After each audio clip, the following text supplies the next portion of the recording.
देख पा रहे हैं ये ऐड के लिए भाई, ठीक है, कि एडिटोरियल का बैच है 1 मई से स्टार्ट हुआ है, लेकिन आज 14 मई से लाइव कर दिया गया, रियल टाइम लाइव, और भी interactive, real time interactive live.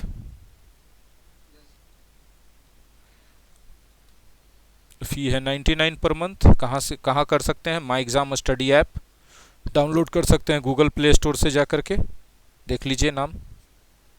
चलिए शुरुआत करते हैं लेसन का। टाइटल क्या है? Temporary respite. राहत तो मिला है, लेकिन राहत कैसा है भाई? तत्काल का राहत है, लंबे समय तक ही नहीं चलने वाला, क्षणिक है ये। किस टॉपिक पे है? On latest retail inflation. Retail inflation का मतलब जो खुदरा में जो दाम बढ़ रहा था हाल फिलहाल में, और इंडस्ट्रियल आउटपुट डेटा पर है ये टॉपिक, ठीक है। यहाँ टैगलाइन क्या है इसको समझिए, price stability must be maintained. ये जो प्राइस स्टेबिलिटी अभी आया है कि कीमतें बढ़ घट नहीं रही हैं, इसको मेंटेन किए जाने की सख्त जरूरत है। मस्ट बी मेंटेन्ड, किए जाने की जरूरत है। मस्ट, शुड बी मतलब किया जाना चाहिए, मस्ट बी मतलब एकदम अवश्य किया जाना चाहिए, मतलब ये किए जाने की जरूरत सख्त रूप से है। तब भी जबकि ये स्टेप्स लिए जा रहे हैं, क्या करने के लिए? बूस्ट करने के लिए। क्या चीज को बूस्ट करने के लिए? डिमांड को। डिमांड को क्यों बूस्ट किया जा रहा है? डिमांड बूस्ट किया जाएगा तो जाहिर सी बात है कि लोग खरीदेंगे ज़्यादा, है ना। खरीदेंगे तो मैन्युफैक्चरिंग बढ़ेगा, मैन्युफैक्चरिंग बढ़ेगा तो एम्प्लॉयमेंट बढ़ेगा, बाजार में पैसा रन करेगा, इकोनॉमी बूस्ट कर जाएगा। तो ठीक है कि आप जो है डिमांड बूस्ट करने का स्टेप ले रहे हैं, उसके बावजूद भी ऐसा ना हो कि डिमांड बढ़ जाए तो फिर प्राइस दंदना के बढ़ जाए, तो फिर क्या होगा? फिर से आर्थिक मंदी चला जाएगा। तो आपको प्राइस स्टेबिलिटी भी मेंटेन करना पड़ेगा। अभी देश के साथ डबल चुनौती है कि लोगों का पर कैपिटा इनकम बढ़ा दे, प्रति व्यक्ति आय बढ़ा दे, और साथ ही साथ प्राइस स्टेबिलिटी भी अपना मेंटेन करके रखे। तभी ऐसा होगा कि लोग लंबे समय तक खरीदारी कर पाएंगे और देश जो है पैंडेमिक ट्रिगर्ड इकोनॉमिक स्लोडाउन से बाहर निकल पाएगा। इतना तक क्लियर हो चुका है?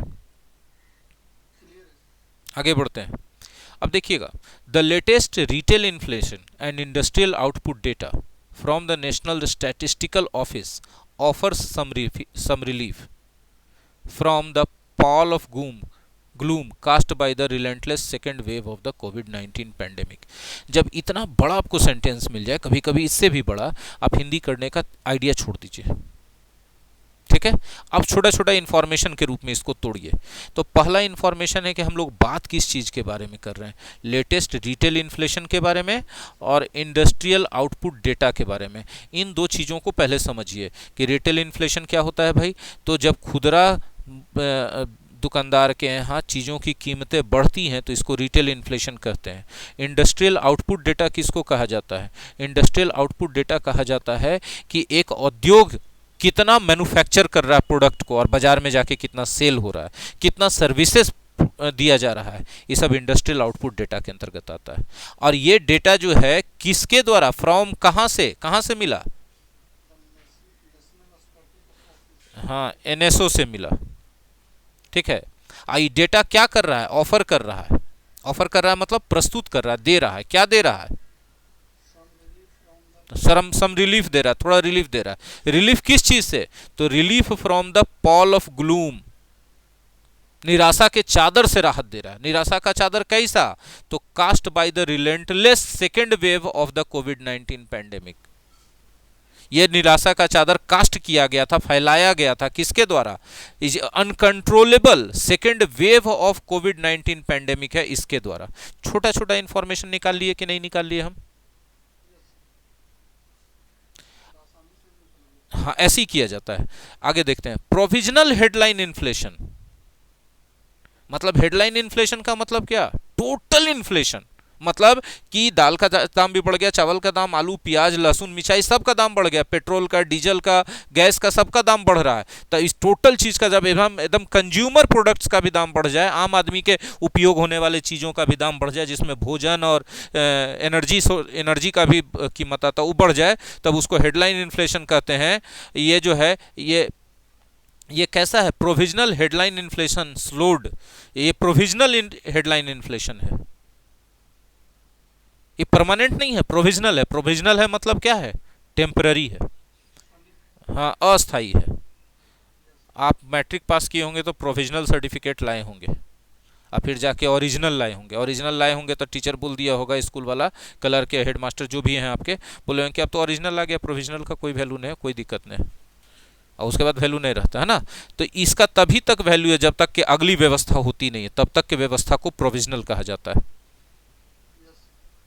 यही चीज जब डिसीजन या वर्डिक्ट में हो जाए तो प्रोविजनल की जगह इंटरिम कहा जाता है, दोनों सिनोनिम्स।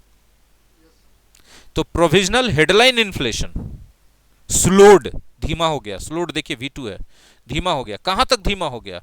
यहां तक धीमा हो गया कि 3 मंथ लो में पहुंच गया, पिछला 3 महीना में इतना नीचे नहीं गया था, इतना पहुंच गया। और लो पहुंच करके कहां पहुंचा? 4.29% पर। किस महीना में? अप्रैल महीना, ठीक है। और किसके कारण हुआ? तो ये किसके हेल्प से हुआ? सॉफ्टर फूड प्राइस के हेल्प के द्वारा, यानी फूड प्राइसेस का दाम जो है सॉफ्टर रहा, मतलब बहुत ज्यादा नहीं बढ़ा, जिसके कारण इन्फ्लेशन भी स्लो हो गया। इन्फ्लेशन होते रहा लेकिन उतना फास्ट इन्फ्लेशन नहीं हुआ जितना हो रहा था 3 महीना में, इतना स्लो नहीं हुआ था इन्फ्लेशन। समझ में आ रहा है बात? एंड स्टैटिस्टिकल बेस इफेक्ट, और साथ ही साथ इसका जो स्टैटिस्टिकल बेस इफेक्ट है, मतलब ये जो अप्रैल पिछला साल का देखा जाए तो उस हिसाब से उस समय जितना वृद्धि हो रहा था महंगाई में, कीमतों में, उतना जो है इस समय नहीं हुआ, उस हिसाब से स्लो डाउन हो गया। बात समझ में आया? The rate using an imputed index for the year earlier period was 7.22%। गौर से समझिएगा, the rate using an imputed index, अनुमानित आंकड़ों के उपयोग के द्वारा, इस ईयर के शुरुआत में the year earlier period was 7.22%। देखिए जो अनुमानित किया गया था इस वर्ष के शुरुआत में, कि अभी जो अनुमानित इंडेक्स के हिसाब से ये जो इन्फ्लेशन का रेट होने वाला था, कितना होने वाला था? 7.22%। और लो होके कितना तक रह गया? फायदा समझ में आ रहा है कि कैसे बोला गया कि स्लोड हो गया? जिस गति से बढ़ रहा था उस गति से अनुमान किया गया था कि भैया जो है, अनुमान है कि इतना परसेंट पहुंच जाएगा, लेकिन पहुंचा 4.29% ही। फर्क पड़ा कि नहीं पड़ा? ए सेपरेट एनएसओ रिलीज सोड, एक और एनएसओ के द्वारा रिलीज किया गया आंकड़ा, उससे पता चला कि मार्च इंडस्ट्रियल आउटपुट जंप्ड बाय 22.4%। कि मार्च का जो इंडस्ट्रियल आउटपुट था, इंडस्ट्रियल आउटपुट का मतलब कितना मैन्युफैक्चरिंग हुआ था, वो बढ़ा था 22.4%। मैन्युफैक्चरिंग बढ़ने का सीधा सीधा मतलब होता है कि डिमांड बढ़ा है बाजार में, हाँ कि ना? कंपनी क्यों बना बना के ऐसे रखेगा, बर्बाद करेला? अब मजदूर को सैलरी देते रहेगा कि हमारा प्रोडक्ट भी बर्बाद हो, मजदूर का सैलरी भी जाए? लेकिन यदि 22.4% आउटपुट जंप किया है, benefiting again from the fact that the index of industrial production had posted an 18.7% contraction in March 2020। ठीक है, अभी जो है ये मार्च जो है 2021 का आंकड़ा है, सॉरी ये मार्च 2021 का आंकड़ा है, 22.4% जंप किया। अब मार्च 2020 उसका बेस ईयर हो गया, बेस ईयर में जो है इतना परसेंट का कॉन्ट्रैक्शन देखा गया था इंडस्ट्रियल आउटपुट में, इंडस्ट्रियल प्रोडक्शन में। कॉन्ट्रैक्शन मतलब कमी, आई जंप, फर्क समझ में आया? तो ये सब पॉजिटिव न्यूज है कि नेगेटिव न्यूज है इकोनॉमी के लिए? हाँ, when the economy was halted, उस समय जो मार्च 2020 में इकोनॉमी हॉल्ट हो गया था, रुक गया था, by the start of nation wide lockdown. पूरे राष्ट्र में जो लॉकडाउन लगा था मार्च 2020 में, तो पूरा अर्थव्यवस्था ठप पड़ गया था, हॉल्ट हो गया था उसके कारण। A closure look at the inflation data, और थोड़ा गहराई से देखें, क्लोजर लुक लें मतलब और गहराई से देखें इन्फ्लेशन डेटा को, तो रिवील करता है, ये बात पता चलता है, a substantial cooling in the prices of cereals, कि प्राइसेस ऑफ सीरियल्स में, मिल्क प्रोडक्ट्स में, वेजिटेबल्स में और पल्सेज एंड दूसरे प्रोडक्ट्स में जो है कूलिंग दिखाई पड़ता है। प्राइसेस में कूलिंग मतलब गिरावट दिखाई पड़ता है।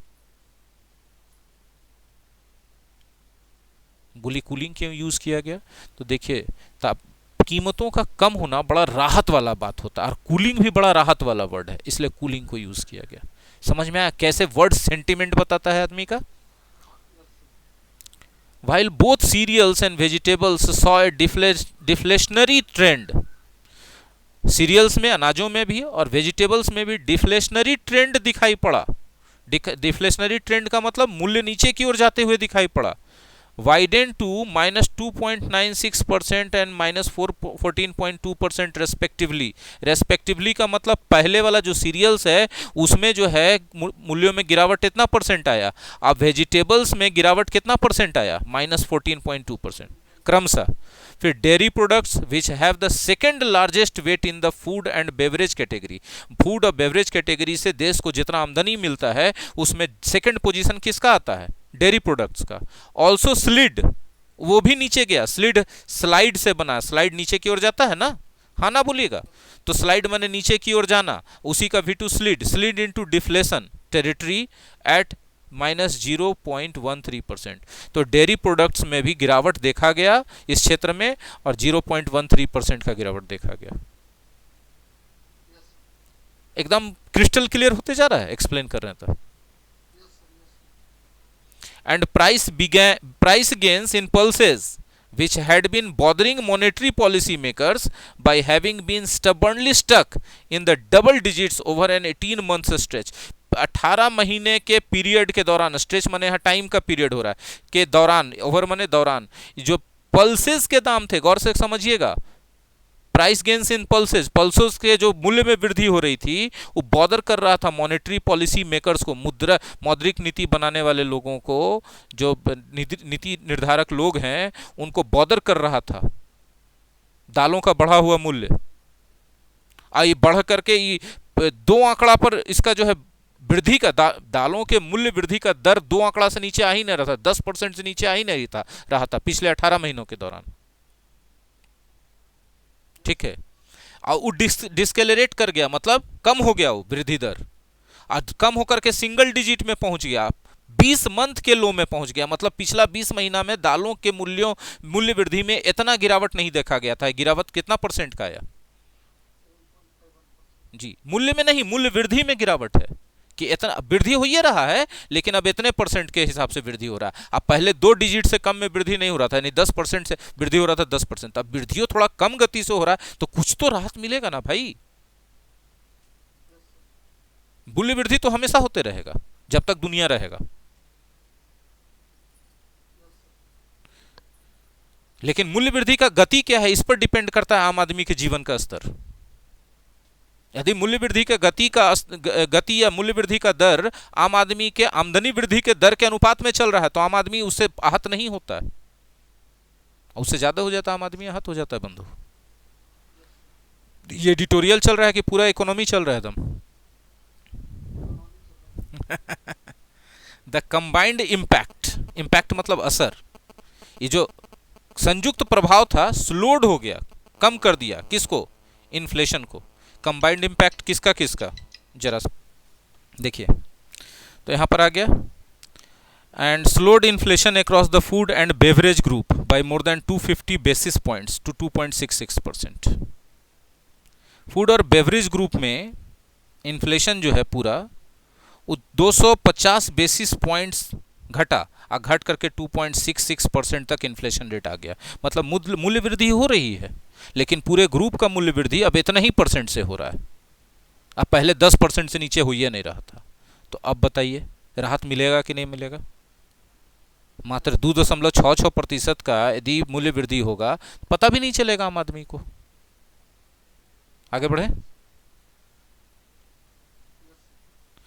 फिर भी the same consumer price index data also point two मतलब कोई चीज की तरफ इशारा करना।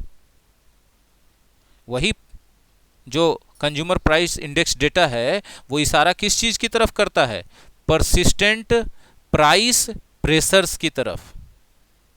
परसिस्टेंट का मतलब जो निरंतर चल रहा है, प्राइस प्रेशर का मतलब मूल्य पर दबाव, that could potentially fan faster, जो बहुत तेजी से बढ़ा सकता है किस चीज को, इन्फ्लेशन को, इन द कमिंग मंथ्स, आने वाले महीनों में।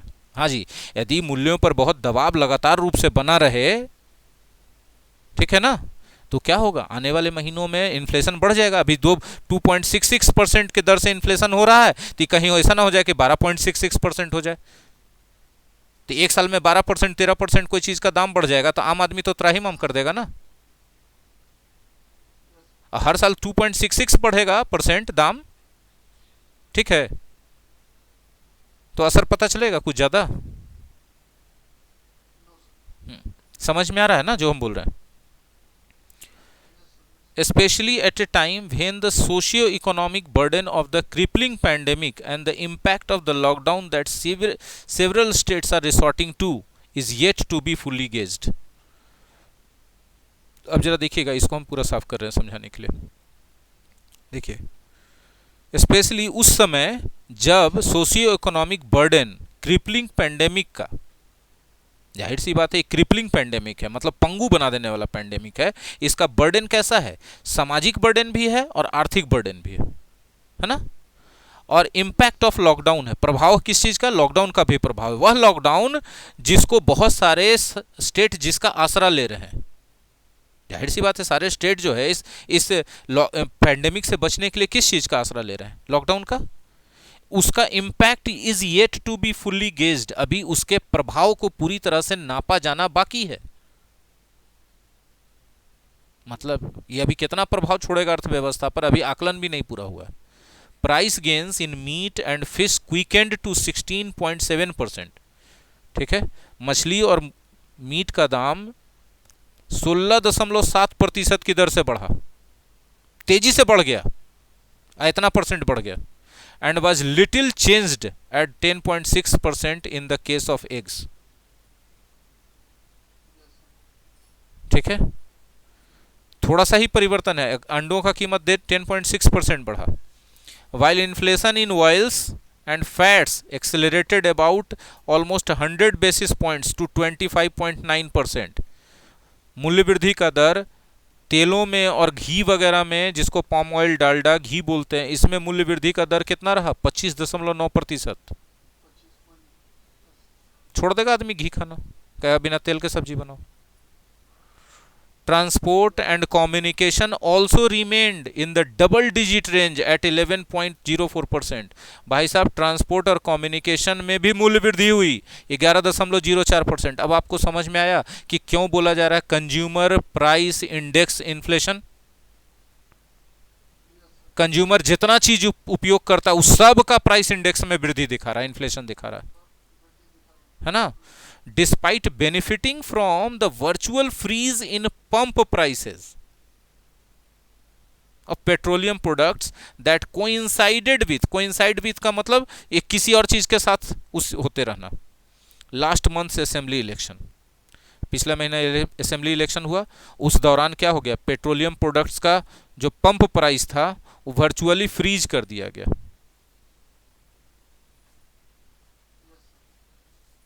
वर्चुअल फ्रीज दे दिया गया उसमें भैया कि भाई इससे ज़्यादा ऊपर नहीं जाएगा।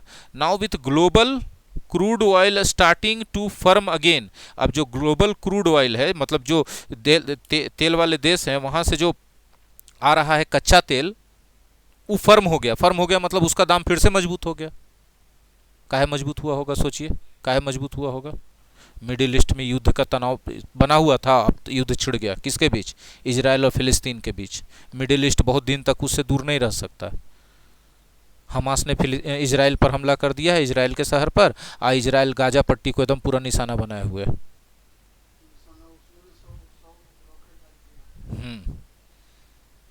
1500 रॉकेट दागा था हमास ने कल या परसों, टोटल एक बार में।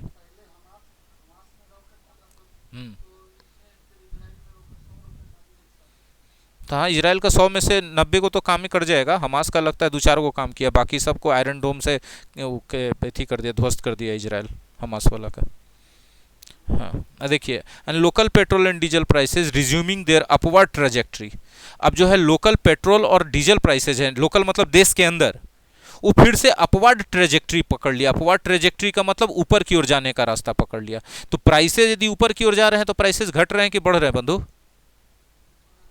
The prospect of haulage cost, haulage cost मतलब परिवहन की कीमत का जो संभावना है for transporting goods from factory and farm gates का मतलब किसान का जो खेत होता है, कहीं कभी कभी वहां पर से ही सामान खरीदा जाता है, कभी बाजार समिति से, वो दोनों जगह को फार्म गेट कहते हैं। तो फार्म गेट से यानी बाजार समिति से और फैक्ट्री से सामानों को बाजार में लाने तक जाहिर सी बात है मूल्य वृद्धि हो रहा है डीजल पेट्रोल का, तो उसका असर कीमतों पर पड़ेगा कि नहीं पड़ेगा।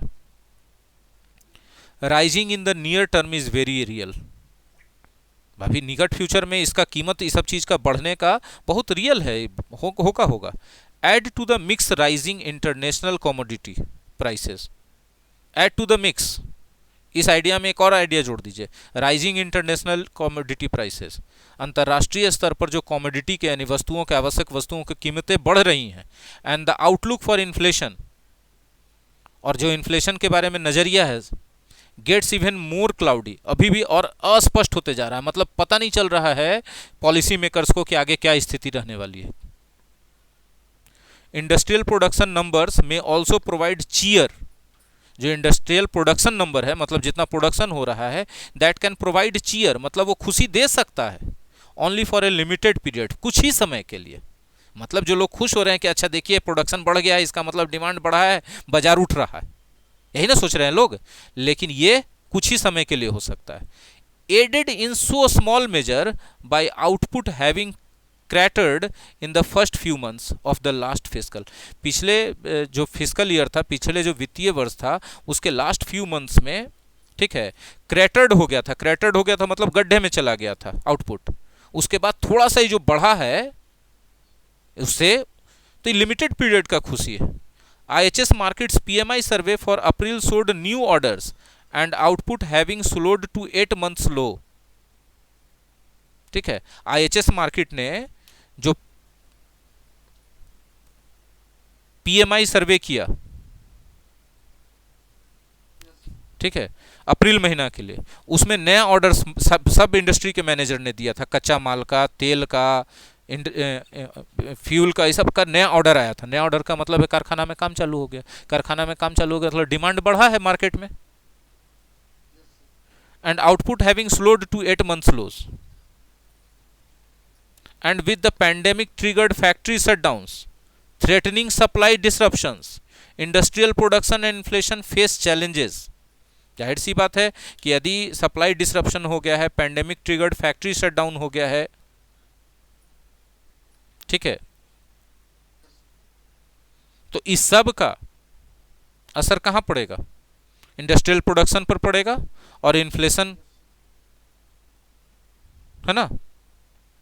Policy makers must stay vigilant, policy makers को सतर्क रहना होगा, स्टे विजिलेंट मतलब सतर्क रहना होगा, ताकि वो सुनिश्चित कर सके प्राइस स्टेबिलिटी को, even as measures to bolster demand, और साथ ही साथ उसको बोल्स्टर करना होगा डिमांड को समर्थन देना होगा कि डिमांड बढ़े। तो कैसे दे सकते हैं भैया, लोन प्रोवाइड कीजिए, RBI ने कहा ना कि 50,000 करोड़ हम दे रहे हैं, are the need of the hour, यही समय की मांग है। इसके बाद वोकैबुलरी तो हम पहले ही बता चुके हैं, वोकैबुलरी। तो बंधु ये था आज का एडिटोरियल, ठीक है। आज के एडिटोरियल जी एडिटोरियल में बस इतना ही पे समाप्त करते हैं। धन्यवाद।